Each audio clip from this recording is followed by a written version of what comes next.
Hello guys, welcome once again to my YouTube channel. तो आज फिर से हम वहीं से शुरुआत कर रहे हैं। अगेन मैं उसी पार्क में आ चुका हूँ। जैसा कि आप देख सकते हैं, ये मेरे पीछे ऑलवेज लविंग माय डार्लिंग खड़ी है।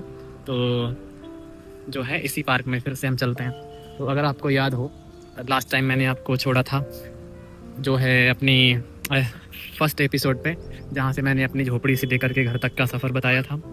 और वो मैंने समरी में बताया था।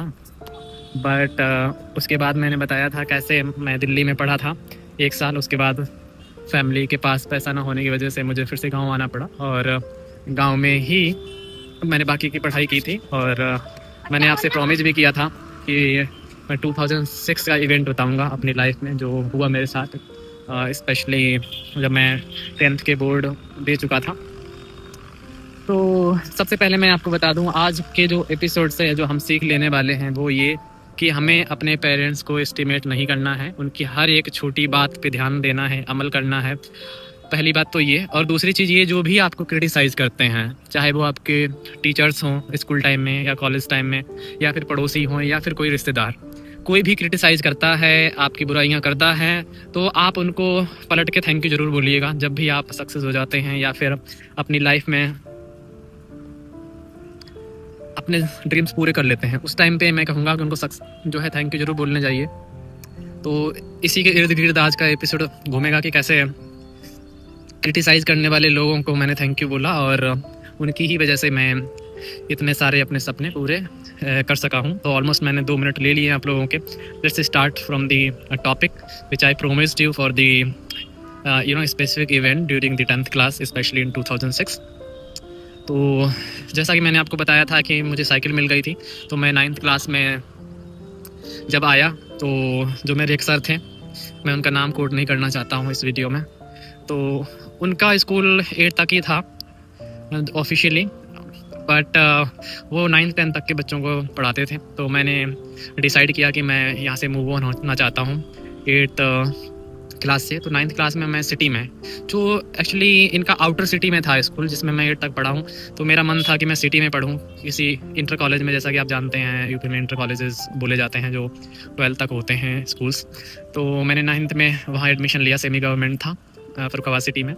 तो उन्होंने काफ़ी क्रिटिसाइज़ किया, सारे बच्चे घूमने जाते हैं वहाँ पर, फिल्में देखते हैं, यहाँ पढ़ोगे तो सब सही रहेगा। तो ट्रांसफ़र सर्टिफिकेट नहीं हमें दे रहे थे वो हमारे सर। तो मैंने जिद की, नहीं मुझे तो वहीं पढ़ना है मम्मी जी से। तो उन्होंने सर्टिफिकेट मुझे दे दिया। बहुत बुरा बोला कि देखना फेल हो जाओगे, पास नहीं होगे, कुछ नहीं ज़िंदगी में कर पाओगे, घूमने ही जाओगे। तो मेरे मन में बैठ गया, नहीं अब तो प्रेशर सा हो गया, कुछ तो करके दिखाना ही है जी इनको। तो मैं अच्छे से पढ़ाई करने लगा, साइकिल से जाता था, लगभग 8-10 किलोमीटर था मेरे गाँव से वो स्कूल।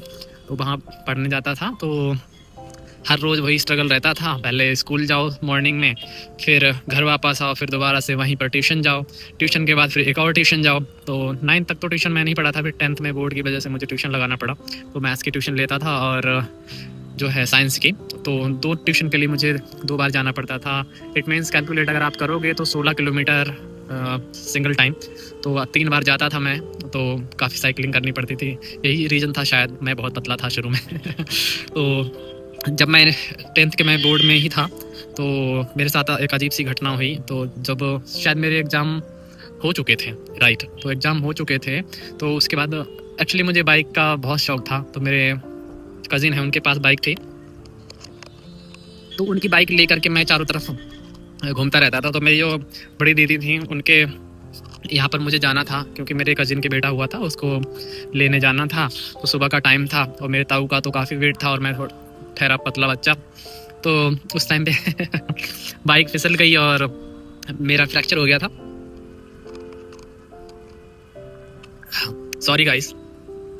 तो फ्रैक्चर हुआ, जिसके कारण फिर मुझे भी सेम अस्पताल में, पता नहीं भगवान की ऐसी कुछ माया रहती है कि आज जिस हॉस्पिटल में मेरे फादर थे, वो फादर का ऑपरेशन हुआ था, उसी हॉस्पिटल में मुझे ले जाया गया। उससे पहले भी गांव में बहुत झाड़ फूक, पता नहीं क्या क्या ये लोग करवाते रहे, तो उसकी वजह से काफ़ी केस ख़राब हो गया था, मेरा फीमर फ्रैक्चर हुआ था। तो फिर finally king George medical hospital में वहाँ से मेरा ऑपरेट हुआ।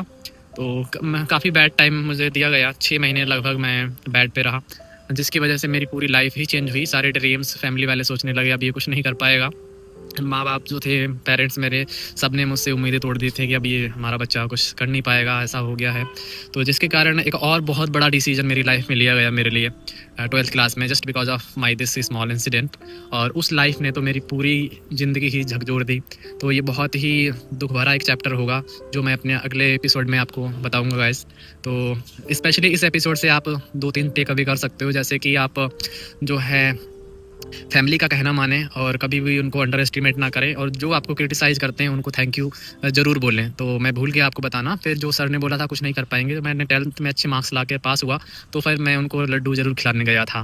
तो ये मेरी आदत रहती है, जब भी कोई मुझे क्रिटिसाइज़ करता है तो स्पेशली मैं उसे थैंक यू बोलता हूँ। और याद रखो, आप लाइफ में जो भी आपकी तारीफ़ कर रहा है, इट मीन्स वो आपको पीछे धकेल रहा है। हाँ में ला रहा है, वो भी आपको पीछे धकेल रहा है।